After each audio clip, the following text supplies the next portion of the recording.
Assalamualaikum warahmatullahi wabarakatuh. Waalaikumsalam. Waalaikumsalam. Bismillahirrahmanirrahim. La ilaha illallah wahdahu la syarikalah wa bihil haulu wal quwwah. Alhamdulillahil mubdi'i lil awalimi wal mu'idil arwaha ilal ajsami yawmal qiyamah. Wassalatu wassalamu ala sayyidina Muhammad khatamin nabiyyin wa afdalil mursalin wa ala alihi wa sahbihi ajma'in. Amma ba'd. Bapak Ibu sekalian, jamaah kajian ketarjian yang dimuliakan Allah, insya Allah pada kesempatan ini kita akan mencoba melanjutkan kajian kita sebelumnya, yaitu pada minggu yang lalu kita sudah mencoba melihat Kitabul Iman, yaitu kitab yang berbicara tentang rukun iman yang 6 itu, mulai dari iman kepada Allah sampai iman kepada qada dan qadar. Dan Kitabul Iman ini kalau kita lihat di dalam HPT itu susunannya secara sistematis, itu menempati susunan yang pertama, sehingga kalau Bapak Ibu sekalian lihat di HPT, maka Kitabul Iman itu urutannya yang pertama. Kemudian kalau kita lihat secara sejarah perumusannya, Kitabul Iman juga merupakan putusan tarjih yang pertama, yaitu tahun 1929. Sehingga topik yang kita akan coba angkat yaitu Kitab Iman, Perumusan Teologi Muhammadiyah, Keputusan Solo 1929.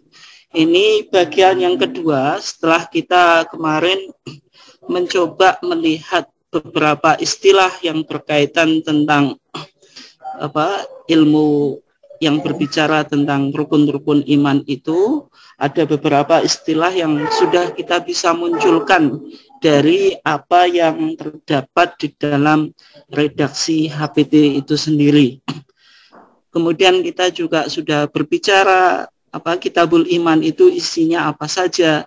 Demikian juga persoalan yang saya kira penting untuk kita pahami, yaitu apakah Muhammadiyah itu termasuk mengikuti paham Ahlus Sunnah wal Jamaah sebagaimana yang sudah kita coba bahas pada minggu yang kemarin.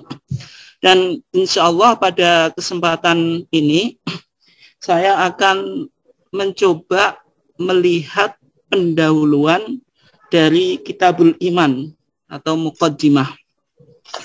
Maka di dalam Muqaddimah Kitabul Iman ini sebagaimana muqaddimah yang saya pakai di dalam membuka kajian kita ini, yaitu di muqaddimahnya ada sebuah redaksi yang cukup menarik, yaitu Bismillahirrahmanirrahim, La ilaha illallah wahdahu la syarikalah wa bihil haulu wal quwwah, alhamdulillahil mubdi'i lil awalim wal mu'idil arwaha ilal ajsami. Kalau ini yang dulu dia pakai yaumun nusyur.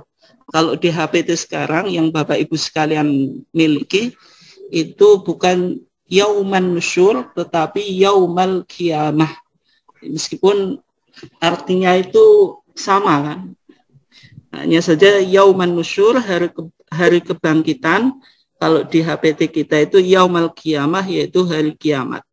Kemudian wassalatu wassalamu ala sayyidina Muhammad khatamin nabiyyin wa afdalil mursalin wa ala alihi wa sahbihi.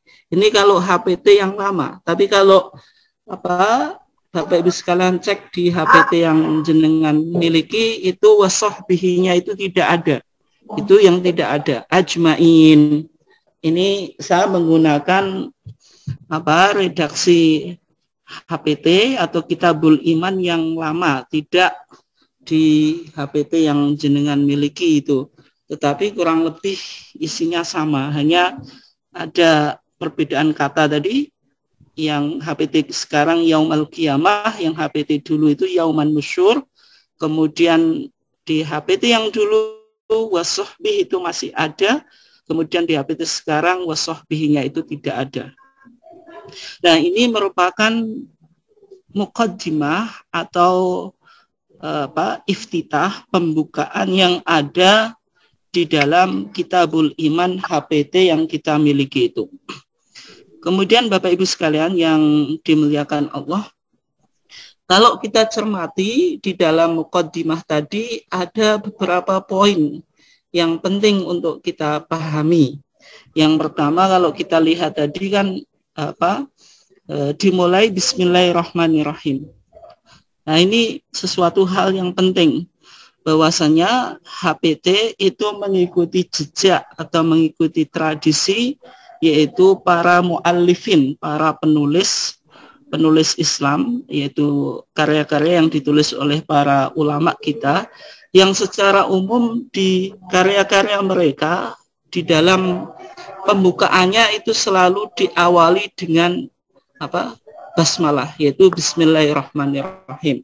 Nah, kalau kita coba gali, kenapa kok sesuatu yang sudah menjadi tradisi penulisan atau sesuatu yang mungkin dalam sistematika penulisan di zaman modern, kalau jenengan bikin tesis atau skripsi tesis atau disertasi itu kan ada bagaimana menulis karya ilmiah yang sesuai dengan pandangan akademik atau sesuai dengan panduan akademik. Nah, di dalam karya-karya Islam itu juga ada model-model semacam itu, meskipun ada perbedaannya juga, tapi ada beberapa kesamaan. Yang diantaranya di dalam karya-karya ulama kita klasik, setiap karya ilmiah atau sebuah kitab yang ditulis itu biasanya diawali dengan Bismillah. Nah, kenapa kok semacam itu? Bisa kita lihat ini iqtidaan bi kitabillahi azza wa jal, yaitu mengikuti tradisi Al-Quran itu sendiri. Sehingga Bapak Ibu sekalian, kalau jenengan cek Al-Quran itu memiliki 114 surat, maka di setiap awal surat itu pasti diawali dengan basmalah, yaitu Bismillahirrahmanirrahim. Kecuali satu surat yang tidak diawali dengan basmalah, yang disebut sebagai suratu taubah, yaitu surat taubat, atau nama lainnya suratu al-baro'ah, karena diawali dengan kata baro'atum minallahi wa rasulih. Karena ayat ini berbicara dalam perang, maka ayat ini tidak diawali dengan basmalah sebagaimana surat-surat yang lain. Jadi kalau HPT ini membuka pendahuluan kitabnya itu dengan basmalah karena mengikuti tradisi atau mengikuti Al-Quran itu sendiri. Kemudian yang kedua, bisa kita lihat juga mengikuti surat-surat Nabi Shallallahu Alaihi Wasallam. Maksudnya apa? Maksudnya Nabi itu sebagai pemimpin, maka dia atau beliau terkadang menulis surat, yang surat itu ditujukan kepada penguasa, atau kalau misalnya di Romawi itu namanya Kaisar, kalau di Persia itu namanya Kisra. Nah, raja-raja yang hidup di zaman Nabi itu sama Nabi itu dikirimi surat, yang mana suratnya itu merupakan ajakan untuk menerima agama Islam. Maka suratnya Nabi, kalau kita lihat itu, maka diawali dengan Bismillahirrahmanirrahim, min Muhammad, dari Nabi Muhammad, ila kepada siapa, kan itu.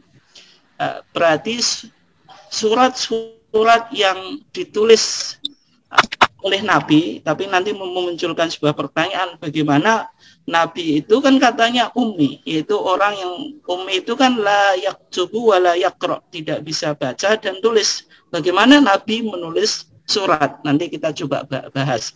Intinya di surat-surat Nabi yang ditujukan oleh penguasa-penguasa ketika itu, baik Kaisar Romawi, kemudian penguasa Persia yaitu Kisra, kemudian Najasyi, itu selalu dimulai dengan Bismillah, kan itu.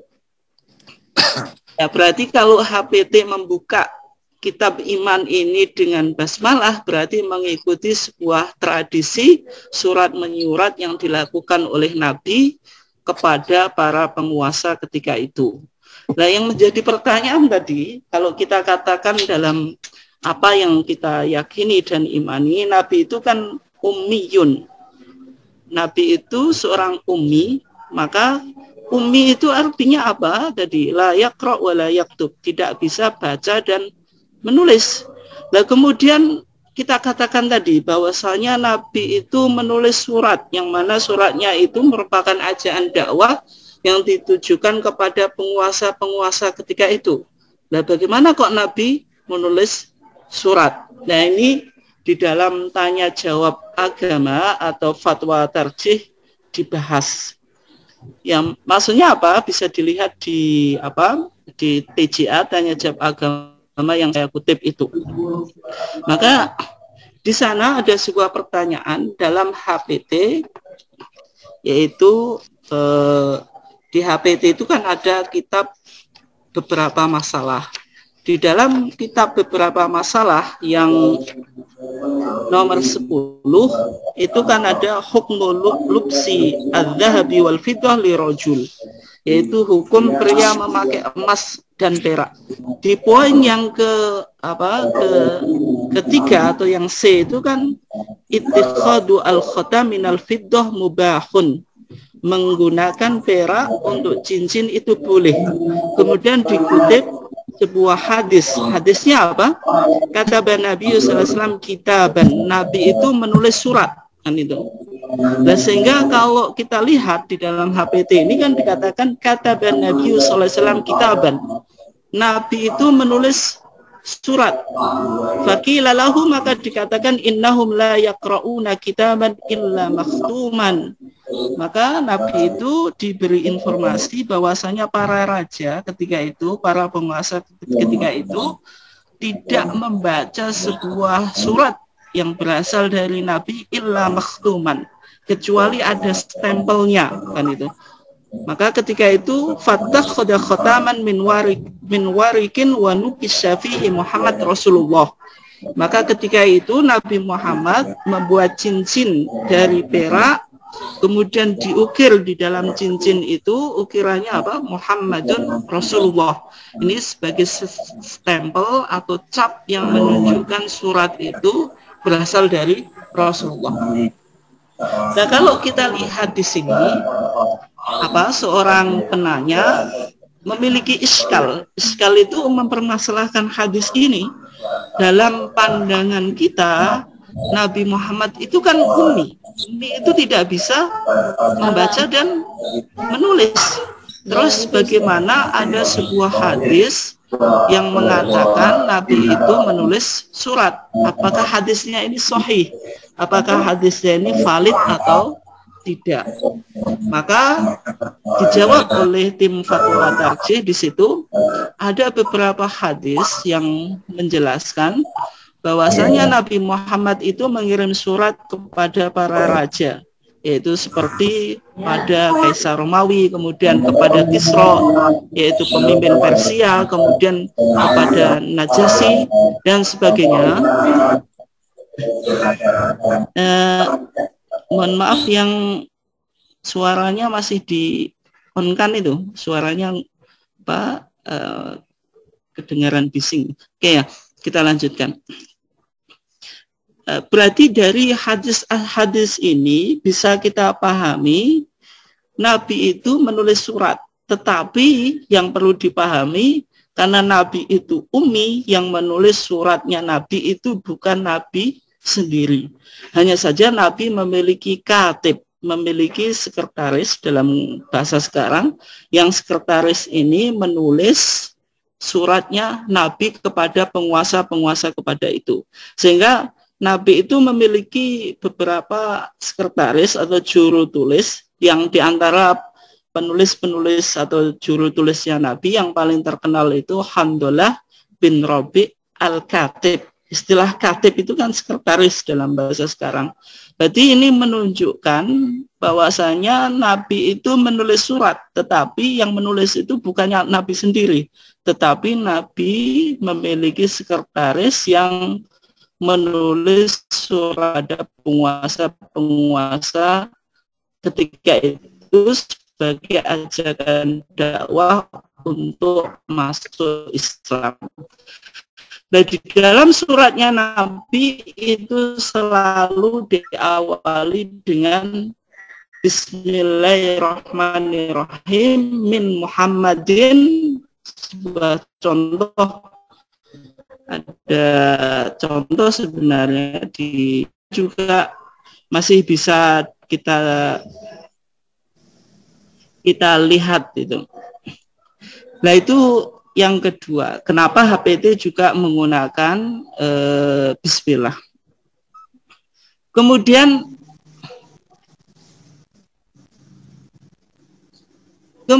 yang ketiga, HPT mengawalinya dengan Bismillah itu mengikuti keumuman hadis, yaitu Nabi Shallallahu Alaihi Wasallam pernah bersabda, kullu amrin dibalin la yubda'u fihi bi bismillahirrahmanirrahim aqta. Rawahu Abdul Qadir Ar-Rawahi an Abi Hurairah. Dalam hadis ini kan dikatakan kullu amrin dibalin, setiap perkara yang memiliki urgensi, setiap perkara yang penting, setiap perkara yang positif, itu makna dibalin. La yubda'u fihi bismillahirrahmanirrahim. Yang perbuatan itu atau aktivitas itu tidak diawali dengan bismillahirrahmanirrahim, akto. Akto itu terputus.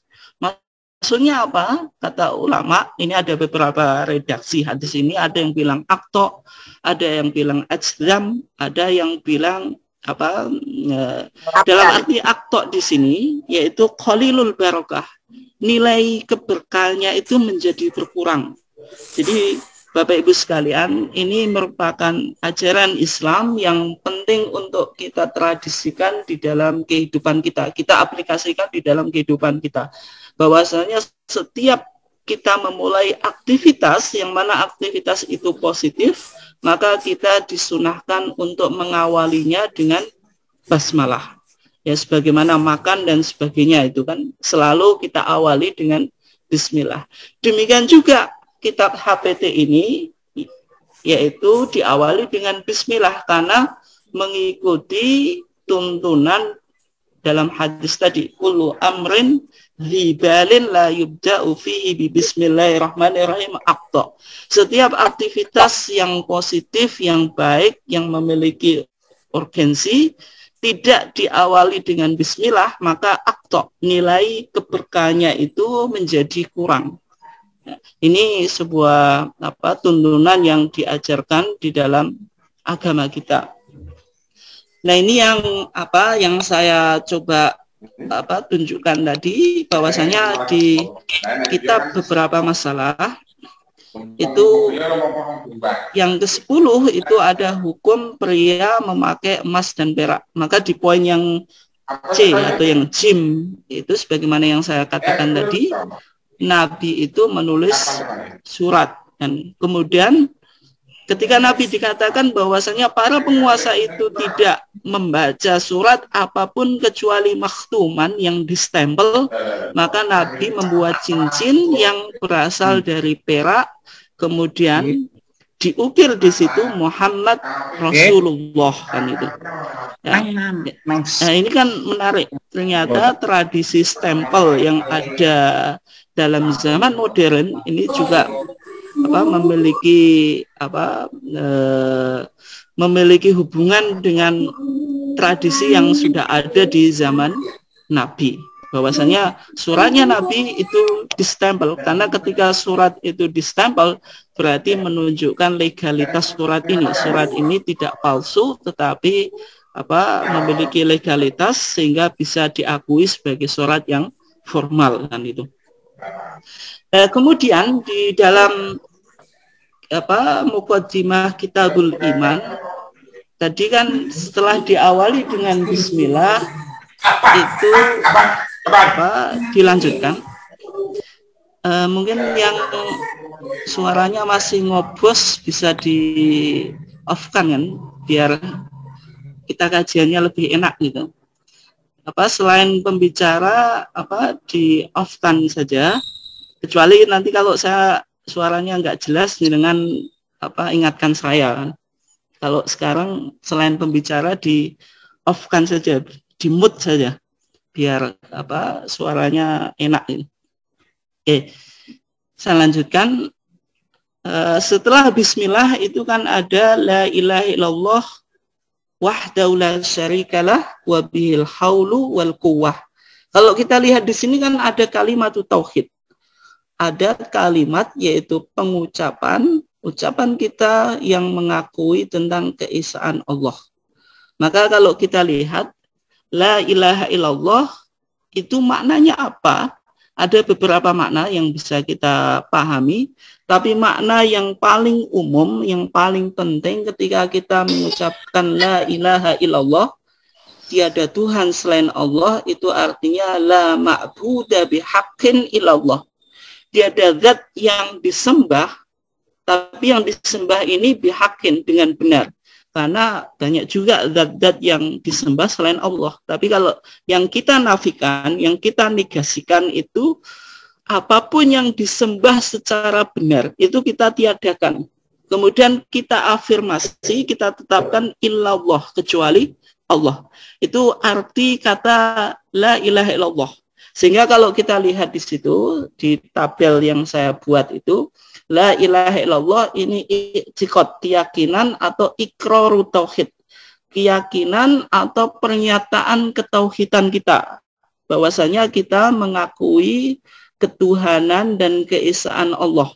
Sehingga kalau kita lihat di situ, la ilaha illallah itu kan ada la ilaha. Ini bentuk kalimat negatif. La itu kan an-nafiyah li jinsi, yaitu meniadakan. Ilaha itu Tuhan, maksudnya tiada Tuhan. Berarti kita melakukan negasi, bahwasanya tiada Tuhan. Apapun bentuk Tuhan itu tidak ada. Kemudian illa, kecuali Allah, kita tetapkan, kita afirmasi bahwasanya yang Allah itu Tuhan yang betul-betul Tuhan. Nah, sehingga kalau kita lihat la ilaha itu nafyun atau negasi, bahwasanya tiada zat yang disembah secara benar. Kemudian ilallah itu isbat, kita tetapkan, kita pastikan, kita yakinkan bahwasanya yang ada, Tuhan yang ada, yang berhak untuk disembah itu hanya Allah. Nah, kalau kita lihat di dalam bahasa Arab itu unik, karena ketika ada isbat, yaitu penetapan, afirmasi, setelah penafian atau setelah menegasikan sesuatu, itu artinya membatasi dan menetapkan. Berarti kalau kita katakan la ilaha illallah, dalam keimanan kita yakin bahwasanya yang kita wajib sembah itu hanya Allah, yang zat yang bisa memberikan rezeki itu hanyalah Allah. Zat yang memiliki kekuatan yang super dahsyat itu hanya Allah. Jadi ketika seorang muslim mengatakan la ilaha illallah, dia melakukan submission, penyerahan secara total tentang ketauhidan ini. Bahwasanya segalanya itu berasal dari Allah dan akan kembali kepada Allah. Dan kemudian di Kitabul Iman itu, Bapak Ibu sekalian yang dimuliakan Allah, maka di sana dikatakan alhamdulillahil mubdi'i lil awalim wal mu'idil arwaha ilal ajsam yauman nusyur atau yaumal qiyamah. Di sini ada hamdalah. Hamdalah itu saya kira kita semuanya sudah paham. Hamdalah itu berarti memuji Allah, bahwasanya Allah itu dipuji ala kamalihi, atas kesempurnaannya dan juga ketinggian sifat-sifatnya kan itu. Sehingga dalam pribadi seorang muslim itu dalam keadaan apapun itu harus mengucapkan alhamdulillah atau hamdalah. baik kita kaya, miskin, baik kita dalam kondisi apapun, maka dianjurkan untuk mengucapkan hamdalah. Karena hamdalah ini sebagai bentuk atau ekspresi pengakuan bahwasanya kita itu diberikan berbagai macam nikmat yang diberikan oleh Allah. Apapun kondisi kita, pasti ada orang yang di bawah kita. Ketika kita misalnya kebetulan tidak diberikan misalnya harta yang luar biasa, tapi tetap harus bersyukur, karena kalau kita melihat orang di bawah kita, ternyata masih banyak orang yang di bawah kita. Itulah bentuk-bentuk yang dikembangkan oleh Islam, bagaimana kita dianjurkan senantiasa mengucapkan hamdalah. Nah, kemudian al-mubdi' lil awalim. Allah itu yang pemulai atau pencipta semua alam. Bahwasanya segala alam ini berawal dari Allah. Ini yang dipahami oleh Muhammadiyah, demikian juga para umat-umat Islam. Sehingga wujudnya alam itu berasal dari Allah.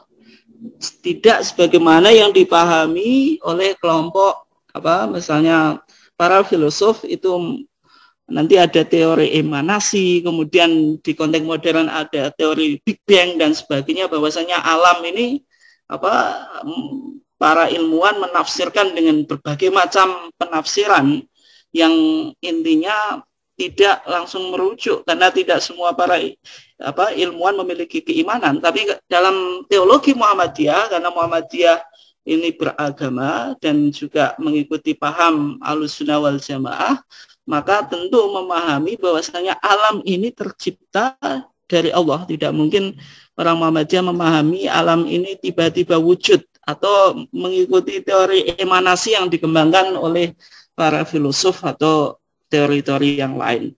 Kemudian di sana dikatakan wal mu'idil arwaha ilal ajsam. Allah yang akan mengembalikan ruh kepada jasadnya di hari kiamat.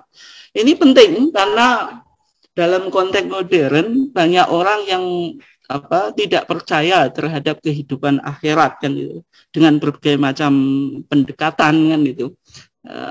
Tetapi dalam pandangan Muhammadiyah, maka kalau Allah saja bisa menciptakan minal adam ilal wujud, dari ketiadaan menjadi ada. Alam ini asalnya tiada kemudian menjadi ada. Dalam bahasa filsafat itu creatio ex nihilo. Jadi penciptaan itu from nothing to something, dari tiada menjadi ada.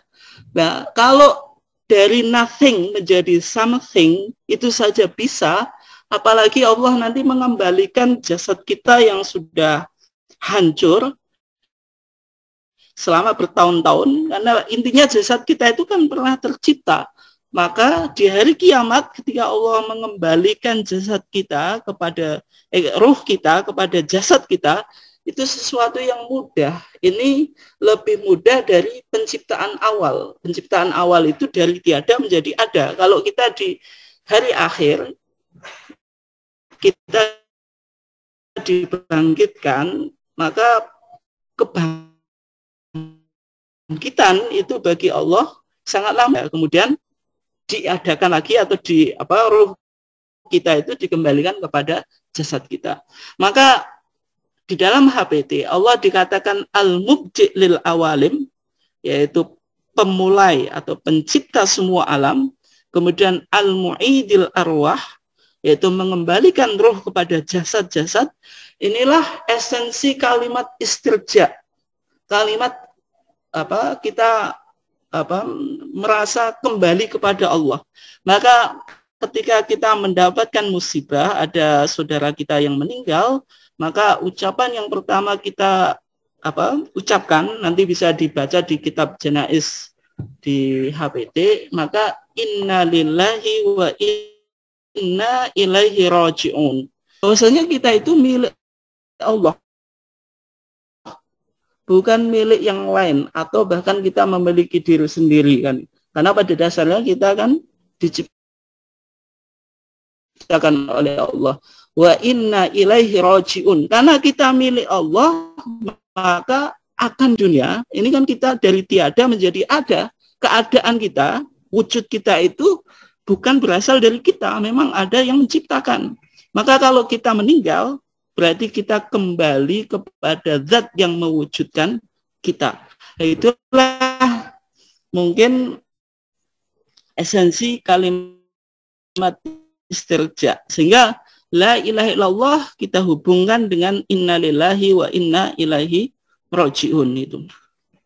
Nah, kemudian Bapak Ibu sekalian yang dimuliakan Allah, kemudian di dalam HPT di pembukaannya itu kan ada wassalatu wassalamu ala sayyidina Muhammad khatamin nabiyyin wa afdalil mursalin wa ala alihi wa sahbihi ajma'in.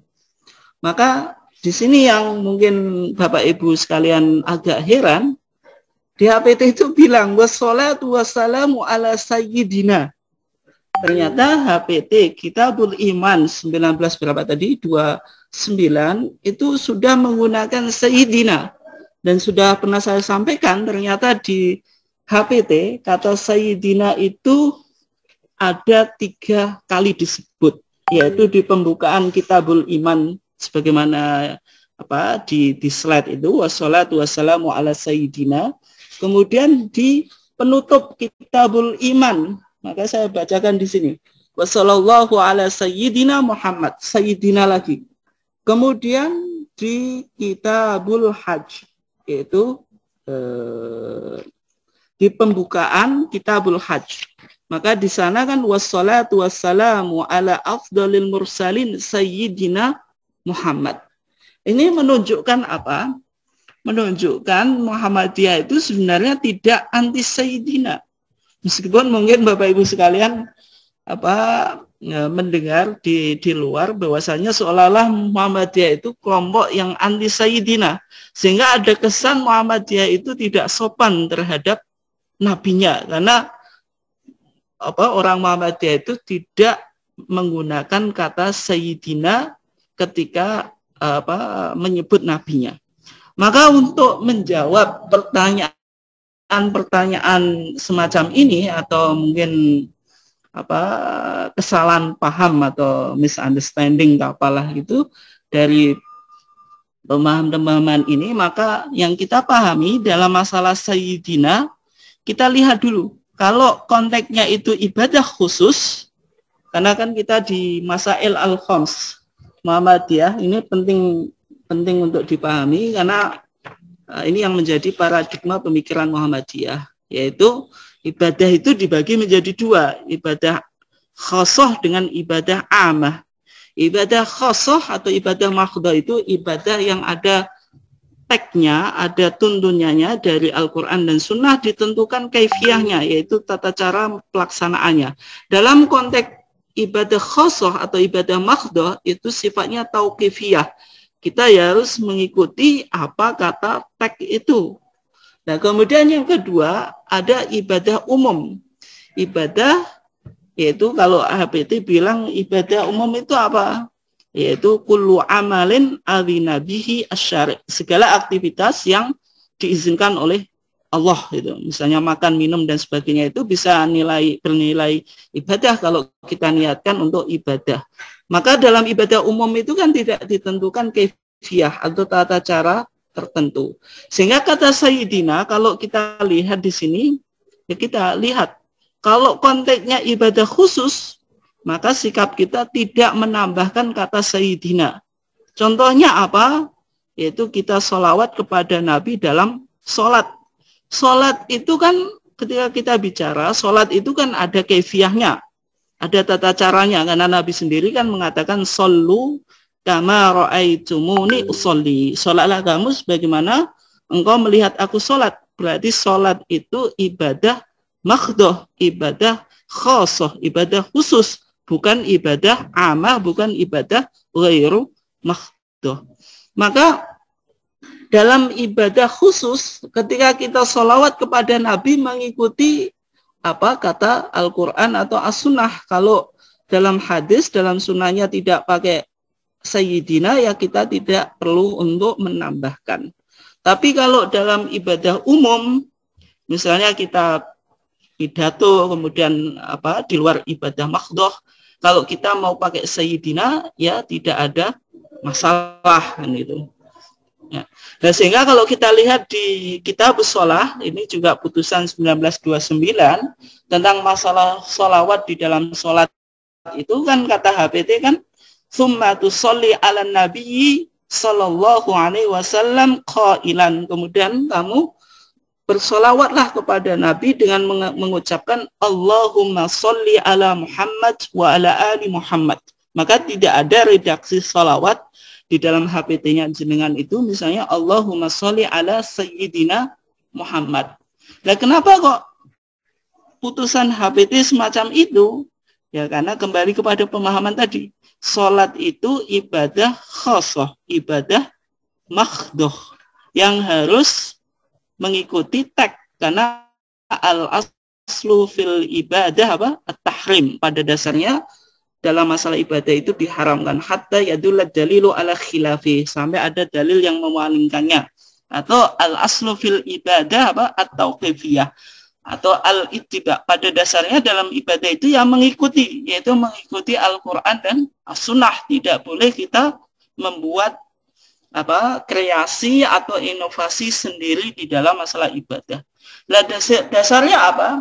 Wa fil an Ka'ab ibn Ujrah ani Nabi sallallahu alaihi wasallam annahu kana yaqulu fi shalah Allahumma sholli ala Muhammad wa ala ali Muhammad. Maka hadis yang disebutkan oleh HPT ini wa fil di dalam kitab al-Um. Dan kitab al-Um itu kitabnya siapa? Yaitu kitab yang dikarang oleh Imam Syafi'i, atau ini merupakan kitab magnum opusnya Imam Syafi'i, yaitu kitab induk dalam mazhab Syafi'i itu ya al-Um, karena kitab ini ditulis oleh muassis atau pendiri mazhab Syafi'i itu sendiri. Kata Imam Syafi'i menyebutkan sebuah riwayat dari Ka'ab ibn Ujrah dari Nabi Shallallahu Alaihi Wasallam ketika Nabi itu bersolawat di dalam sholat Allahumma sholli ala Muhammad wa ala ali Muhammad. Tidak ditemukan redaksi atau tambahan Allahumma sholli ala Sayyidina Muhammad. Jadi di sini kembali pada kaidah yang saya ungkapkan tadi, karena ini masalah ibadah berarti kita mengikuti dalilnya, tidak perlu kita untuk menambahkan itu. Ini Bapak Ibu sekalian yang dimuliakan Allah, tetapi kesimpulan yang saya sampaikan tadi, bahwasanya saya melihat dulu. Yang saya sampaikan tadi kan tentang Sayyidina itu, kita lihat. Kalau dalam ibadah khusus, kita tidak menambahkan. Dalam ibadah umum, boleh, seperti pidato. Tapi ada sebuah permasalahan lagi. Misalnya Bapak Ibu sekalian lihat di fatwa Tarjih atau di TJA, tanya jawab agama, yaitu jilid 3 halaman 10 sampai 13. TJA ini sumber penting ketika kita yang perlu kita miliki kan di dalam Muhammadiyah. Tidak hanya kita pakai HPT jilid 1, tapi juga harus memiliki HPT jilid 3, jilid 2-nya belum. Kemudian TJA tanya jawab agama mulai dari jilid 1 sampai jilid 8, dan insya Allah akan terbit jilid yang ke-9. Ini juga referensi yang penting karena TJA itu isinya fatwa-fatwa tarjih.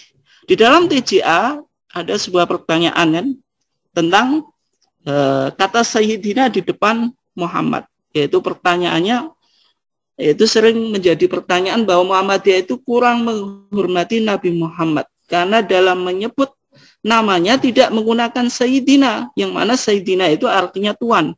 Di sisi yang lain, kata Sayyidina itu digunakan akan termasuk mengkultuskan. Bagaimana yang sesungguhnya? Ini ada dua semacam asumsi atau pandangan gitu. Di sisi yang lain, di Muhammadiyah ini kalau tidak pakai Sayyidina itu terkesan orang Muhammadiyah itu tidak sopan terhadap nabinya.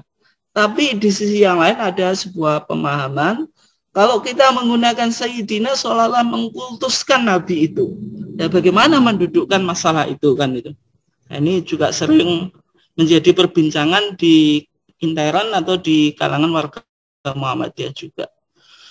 Yang intinya disebutkan di dalam jawaban fatwa itu bahwasanya Muhammadiyah itu sebagai organisasi dakwah Islam yang mengikuti Nabi Muhammad, yang kata Muhammadiyah itu sendiri kan sebenarnya merefer atau merujuk pada Nabi Muhammad itu sendiri. Nah, orang Muhammadiyah itu ya pada dasarnya ingin mencontoh Nabi Muhammad itu sendiri kan gitu. Sehingga tidak mungkin orang Muhammadiyah tidak sopan terhadap panutan, dan bahkan namanya panutannya atau nabinya itu diabadikan di dalam nama organisasinya kan itu. Nah, karena kita posisikan nabi itu sebagai sebagai panutan, maka kita lihat bagaimana tuntunannya Nabi di dalam masalah Sayyidina itu. Dan ternyata kalau kita lihat di dalam sholat itu, Nabi kan mengatakan shollu kama ra'aitumuni usolli. Shollu, sholatlah kamu, ini kan bentuk perintah atau bentuk imperatif. Sebagaimana engkau melihat aku sholat. Berarti sholat kita, sholatnya orang Muhammadiyah itu harus ikut sholatnya atau tata caranya sholatnya Nabi. Ternyata di dalam sholatnya Nabi itu tidak ditemukan kata Sayyidina ketika sholawat. Maka di sini Allahumma sholli ala Muhammad dalam hadisnya, sebagaimana yang sudah saya kutip tadi. Wa ala ali Muhammad. Tidak ditemukan satu hadis pun yang bilang dalam sholawat, dalam sholat itu Allahumma sholli ala Sayyidina Muhammad. Nah, kemudian itu kalau di ibadah mahdhoh, ibadah khusus. Bagaimana kalau ibadah umum? Misalnya dalam pidato dan sebagainya. Nah, mengenai bacaan Sayyidina dalam sholawat di luar sholat, seperti dalam pidato-pidato, kita dapati hadis yang berbunyi As-Sayyidu Allah. Sayyid Tuhan itu adalah Allah. Berdasarkan hadis tersebut, dengan memahami isyaratun nas, tidak pantas kita menyebut Nabi dengan Sayyidina, karena menyamakan Nabi dengan Allah. Sebut saja sebagaimana dalam hadis seperti Allahumma sholli ala Muhammad dan seterusnya. Fatwa tarjih ini seolah-olah tidak membedakan dalam konteks ibadah mahdhoh ataupun dalam konteks di luar ibadah mahdhoh kan gitu. Sehingga dalam fatwa ibadah mahdhoh, contohnya pidato itu juga tidak diperkenankan pakai Sayyidina, karena ada hadis as-Sayyid Allah. Sayyid, Tuhan itu hanya Allah. Berarti selain Allah tidak pantas disebut Sayyid, tidak pantas disebut Tuhan. Nah, seolah-olah fatwa ini kan kontradiksi atau bertentangan dengan HPT sendiri. HPT itu pakai Sayyidina, tapi di fatwanya Sayyidina tidak boleh baik dalam konteks ibadah mahdhoh atau ghairu mahdhoh. Bagaimana ini kan itu?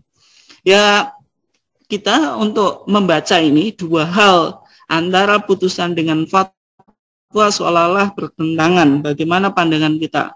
Ya, kalau kita lihat hierarki, maka dalam Muhammadiyah itu secara hierarki yang tinggi itu putusan baru fatwa kan itu. Kalau kita mau menggunakan model semacam itu. Ataupun berarti kalau putusan, berarti putusan itu lebih kuat ya, karena putusannya itu pakai Sayyidina, fatwanya tidak pakai Sayyidina, berarti kalau kalau dibenturkan ya menang putusan kan gitu. Satu sisi pandangan semacam itu. Tapi bisa kita coba lakukan rekonsiliasi atau kita harmoniskan antara putusan dengan fatwa. Ya, kita pahami kata as-sayyidu Allah ini konteksnya itu pada asyadah al-mutlaqah, ketuanan yang mutlak, yang absolut. Ketuanan yang mutlak atau absolut itu ya tentu milik Allah. Yang maksud hadis Nabi as-sayyidu Allah itu maksudnya asyadah al-mutlaqah, yaitu ketuanan secara absolut atau secara mutlak. Tapi ketuanan yang tidak mutlak itu kan sifatnya nisbiyah, ya sebagaimana kita sebut dalam bahasa Indonesia atau bahasa Melayu itu umum juga kita tuan si A, tuan si B itu dalam percakapan sehari-hari tidak menjadi masalah. Karena kita ketika mengatakan si fulan itu tuan, bukan berarti tuan dari segala tuan, bukan. Karena dia tuan sebagai penghormatan, di atasnya masih ada tuan-tuan yang lain. Ya kita cara memahaminya semacam itu. Ya kalau kita menyebut Sayyidina itu kita menganggap Nabi Muhammad itu tuan segala tuan, itu menjadi pengkultusan tadi. Tapi kalau Sayyidina sebagai bentuk litakzim untuk menghormati, yaitu boleh-boleh saja. Tapi dalam konteks di luar ibadah makhdoh. Sehingga dalam sholawat, di dalam sholat, kemudian sholawat sebelum kita membaca doa adzan itu kan Allahumma rabba hadhi da'wati tamah dan seterusnya itu, ya dalam pandangan Muhammadiyah tidak perlu kita sholawatnya itu pakai Sayyidina, karena hadisnya tidak menyebutkan Sayyidina kan gitu. Nah kemudian selanjutnya kan wassalatu wassalamu ala sayyidina Muhammad khatamin nabiyyin wa afdalil mursalin wa ala alihi washabi ajmain. Di sini setelah sholawat kepada Nabi ada sholawat kepada keluarganya. Keluarganya itu ketika kita baca wa alihi itu keluarga Nabi. Keluarga Nabi secara nasab. Tapi kalau wa ala alihi ini juga bisa dipahami sebagai atba'u an-nabi. Semua pengikut Nabi itu juga disebut keluarga Nabi, tetapi keluarga Nabi secara kehormatan bukan secara nasab. Sehingga wa ala alihi itu kalau tidak ketika kita sholawat ya tidak ada wa ala alihi wa atsba'ihi, maka kata alihi itu yang mencakup keluarga Nabi secara nasab dan semua orang yang mengikuti ajaran Nabi Muhammad. Kecuali kalau ada wa ala alihi wa atsba'ihi. Berarti alihi ini keluarga secara nasab, wa atba'ihi yaitu pengikut atau orang yang mengikuti Nabi di dalam ajarannya. Tapi kalau disebutkan wa ala alihi itu masuk juga keluarga Nabi yang bukan secara nasab, yaitu kita yang mengikuti tuntunan atau ajaran Nabi Muhammad sallallahu alaihi wasallam. Kemudian wa sahbihi. Wa sahbihi ini kan sholawat kepada sahabat. Wasahbihi ini kalau kita buka di HPT kita itu tidak ada wala alihi, padahal HPT yang dulu itu ada wala ali wasahbihi. Ya ini kan di cetakan kita dan saya kurang tahu kenapa kok wasahbihinya itu tidak dicantumkan, padahal kata wasahbihi ini penting kan gitu. Karena wa ala ali wasahbihi ketika kita sholawat kepada sahabat ini menjadi ciri madhab ahlus sunnah wal jamaah. Nah, kenapa? Karena ajaran dasar paham ahlus sunnah wal jamaah kita menghormati dan memposisikan semua sahabat itu sebagai orang yang adil, orang yang kredibel di dalam meriwayatkan atau menyampaikan sunnah-sunnah Nabi kepada generasi berikutnya. Tidak mungkin ada seorang sahabat yang pembohong, yang tidak kredibel, yang tidak memiliki integritas moral atau melakukan korupsi di dalam masalah agama. Dalam pandangan ahlus sunnah wal jamaah itu tidak ada. Sehingga wa ala alihi wa sahbihi ajmain ditutup dengan ajmain, bahwasanya semua sahabat itu kredibel. Semua sahabat pasti bisa dipercaya bahwasanya apa yang disampaikan sahabat dari ajaran Nabi Muhammad itu merupakan sesuatu yang benar, tidak mungkin kita kritisi kan itu. Ini berbeda dengan misalnya pendapat Syiah, bahwasanya kelompok Syiah yang mengkultuskan Ahlul Bait itu kan banyak di antara para sahabat itu yang disoal atau yang dipermasalahkan kredibilitas mereka dalam periwayatan agama, sehingga Syiah itu hanya mengakui beberapa sahabat dan termasuk sahabat-sahabat yang penting bagi Ahlus Sunnah wal Jamaah seperti Abu Bakar, Umar, Utsman, kemudian Aisyah, Abu Hurairah.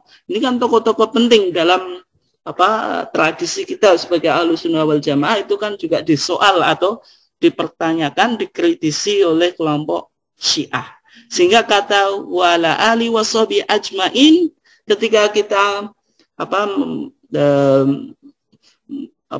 berpidato atau apalah di forum-forum dalam pembukaan ini memiliki makna teologis yang penting, bukan sekedar retorika, tetapi harus kita pahami detailnya. Kenapa kok wa ala ali washabi ditutup lagi ajmain? Ini kata-kata kunci yang jarang dipahami di antara kita, dan mudah-mudahan dalam kajian ini bisa sedikit kita memahami dan terlebih kita mencoba menganalisa dari sumber atau tuntunan di dalam kitab Muhammadiyah ini, yaitu melalui HPT itu sendiri. Ya, mungkin itu saja Bapak Ibu sekalian. Untuk selanjutnya bisa dipertajam atau diperluas di dalam sesi tanya jawab. Silahkan untuk Bapak Ibu sekalian yang ingin menyampaikan pandangan atau pertanyaan di dalam kajian ini. Silahkan, monggo. Saya baca yang chat dulu ya. Kalau khutbah pakai Sayyidina enggak manat, soalnya khutbah juga termasuk ibadah mahdhah, tapi isi daripada khutbah tidak dibatasi. Ya, khutbah itu kan ada rukun dan syaratnya. Jadi di dalam khutbah itu tidak semuanya dipahami sebagai ibadah mahdhah. Nanti kalau dipahami semacam itu, nanti khutbah juga harus berbahasa Arab. Karena Nabi itu tidak mungkin khutbah dengan bahasa Indonesia kan gitu. Ya pasti Nabi khutbahnya pakai bahasa Arab kan. Dan bahkan di teks-teks dalam Madzhab Syafi'i itu syaratnya khutbah itu ayyakuna atau antakuna bil lughah al-arabiyyah, harus memakai bahasa Arab kan. Tetapi ini penting. Dan ternyata Muhammadiyah itu tahun 1925 dan mungkin bahkan sebelumnya, tapi yang dalam sejarah Muhammadiyah yang muncul yang banyak ditulis itu 1925, Muhammadiyah itu sudah mewacanakan, bukan hanya wacana dan bahkan mempraktikkan khutbah dengan bahasa daerah, belum bahasa Indonesia dulu. Kan bahasa Indonesia itu kan Sumpah Pemuda 1928 dan seterusnya itu kan baru bahasa Indonesia. Dulu SM Suara Muhammadiyah itu ya bahasa Jawa kan gitu. Nah, Muhammadiyah 1925 itu sudah melakukan pembaruan di dalam cara beragama bagi masyarakat Indonesia. Ini kontribusi yang luar biasa lah. Meskipun kita mungkin bicara khutbah dengan bahasa Indonesia itu sekarang sudah umum, tapi ketika itu tidak umum kan itu. Justru Muhammadiyah yang mengawali. 1925 Muhammadiyah itu sudah melakukan sholat id di lapangan dan menyerukan khutbah itu dengan bahasa daerah. Meskipun pandangan Muhammadiyah ini banyak disesatkan oleh kelompok yang lain. Kalau kita merujuk pada kitab kuning, kitab-kitab Madzhab Syafi'i, ya khutbah itu ya dengan bahasa Arab. Sehingga di masyarakat di beberapa tempat itu kan sampai sekarang masih ada khutbah dengan bahasa Arab, tidak mau pakai bahasa Indonesia. Tapi Muhammadiyah memahami bahwasanya esensi khutbah itu kan untuk menyampaikan nasihat. Nasihat itu harus dipahami. Ketika khutbah itu disampaikan dengan bahasa Arab, sedangkan kita orang Indonesia atau orang Jawa, kemudian apa esensi dari khutbah itu? Maka khutbah itu kan seruan takwa kan. Kemudian memahami nasihat. Berarti khutbah itu ibadah yang makulatul makna. Bisa dipahami secara rasionalitas. Tujuannya khutbah itu merupakan nasihat. Sehingga nanti HPT ketika bicara sholat Jumu'ah itu kan ada bahwasanya khutbah itu intinya mau'idhah. Yaitu apa? memberikan pelajaran. Karena khutbah itu maqulatul makna, bisa dipahami maknanya, berarti inti khutbah itu bukan sekedar bahasa Arab, tetapi bisa menyampaikan pesan-pesan yang pesan-pesan yang disampaikan khatib kepada jamaah. Nah, kalau kita lihat di sini berarti salawat di dalam khutbah itu bukan ibadah makhdhuh juga, kan gitu. Jadi kalau khutbah ya boleh saja wassalatu wassalamu ala sayyidina, kan gitu. Kalau kita lihat ini. Nah, terobosan Muhammadiyah ketika itu ini yang menunjukkan awal mulanya Muhammadiyah itu dianggap sebagai gerakan tajdid, kan gitu. Muhammadiyah sudah mewacanakan tentang khutbah berbahasa daerah 1925. Kemudian sholat Id secara publik di lapangan. Ini jangan dipandang konteksnya sekarang. Kalau kita sekarang itu sudah biasa. Tapi dulu bagaimana perjuangan Muhammadiyah mewacanakan sholat Id itu yang lebih afdol itu di lapangan, kan gitu. Karena Muhammadiyah kembali dalam paham agama Muhammadiyah dikatakan yang agama itu dasarnya Al-Quran dan Sunnah. Dan menurut Sunnah Nabi itu hanya sekali sholat Id di masjid, itu pun asobahum matorun, karena itu kondisi cuacanya tidak baik, yaitu hujan lebat. Nah, sehingga Nabi melakukan sholat Id di tanah lapang, kan gitu. Nah, karena Muhammadiyah mencoba mengikuti ini, maka Muhammadiyah menilai bahwasanya sholat Id itu bukan sekedar ritual, tapi di situ ada syiar bahwasanya umat Islam dalam menjalankan sholat itu ada syiar, yaitu menunjukkan keagungan kebesaran hari itu.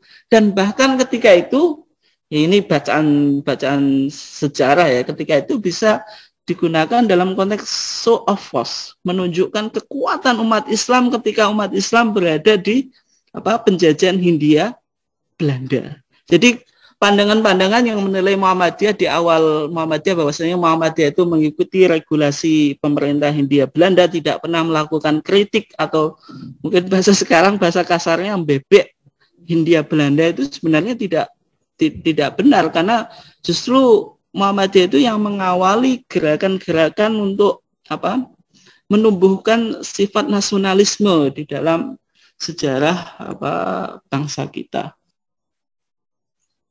Ini kitab banyak dikutip di HPT. Nah, ini menarik. Ya, memang di antara sumber yang digunakan di HPT jilid 1 itu juga pakai Kitabul yaitu kitab yang dikarang oleh Imam Syafi'i itu sendiri, kan gitu. HPT itu meskipun Muhammadiyah sejak dulu kan mengatakan Muhammadiyah itu tidak berafiliasi kepada madhab tertentu, tapi juga tidak anti madhab, sehingga kitab-kitab dari berbagai macam madhab itu dibaca juga oleh ulama-ulama Muhammadiyah.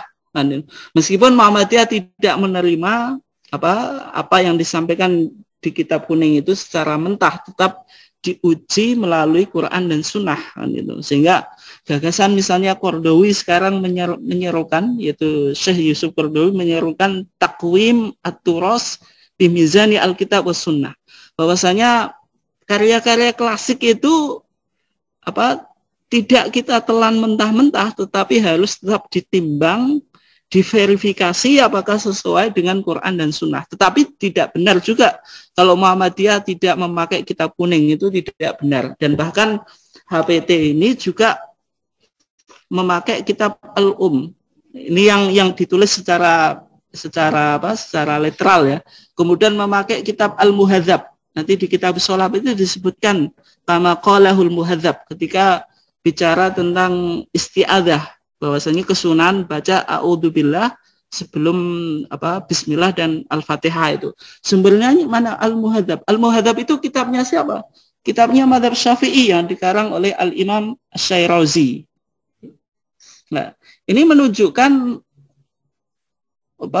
tokoh-tokoh Muhammadiyah di awal itu juga bacaannya ya kitab-kitab yang yang juga dibaca di kalangan pesantren. Bukan berarti Muhammadiyah hanya merujuk pada kitab-kitab putih kan itu. Ini yang kemarin dicoba dijawab oleh Pak Jarnawi Hadikusumo ketika Muhammadiyah dituduh bahwasanya Muhammadiyah itu tidak mengikuti paham Ahlussunnah wal Jamaah. Tuduhan ini argumentasinya apa? Karena Muhammadiyah tidak bermadzhab. Orang tidak bermadzhab pasti tidak menggunakan referensi kitab kuning di dalam menentukan apa? Sebuah hukum. Nah, ternyata ketika Kiai Haji Bashir, ini salah satu kiai terkenal di Jogja dari kalangan Muhammadiyah, itu dikunjungi seorang kiai dari pondok tradisional. Ternyata ketika di rumahnya Kiai Haji Bashir, ini orang Muhammadiyah, tokoh Muhammadiyah, ternyata rumahnya itu penuh dengan kitab-kitab kuning dari berbagai macam literatur. Yang lebih mengagetkan, seorang kiai tradisional ini melihat dalam madzhab Syafi'i yang dikoleksi dan dibaca oleh Kiai Haji Bashir. Dia semakin aneh. Di pandangan di luar, Muhammadiyah itu bukan Ahlussunnah wal Jamaah, tapi ngapain baca kitab Nah, ini saya kira ternyata Muhammadiyah itu meskipun terkenal karena kelompok modern, tidak tradisional, sehingga yang dibaca itu lebih banyak kitab putih kan itu. Tetapi kalau dibilang Muhammadiyah, di dalam Muhammadiyah tidak ada ulama, itu juga tidak benar. Dan ketika kita mengkaji HPT ini, semakin kita tahu bahwasanya di HPT ini betul-betul dalam bagaimana tokoh Muhammadiyah itu dalam melakukan istinbat hukum, penggalian hukum itu, dan sumbernya juga kaya kan itu. Ini yang mungkin bisa menepis tuduhan-tuduhan tersebut. Yang mungkin ada kritik juga kemarin, kalau Bapak Ibu sekalian mengikuti pengajian PP Muhammadiyah kemarin itu kan Pak Haidar Nasir juga melakukan kritik, tapi kritik ke dalam. Nah, Muhammadiyah ini kan terkenal sebagai gerakan modern kan sejak dulu kan.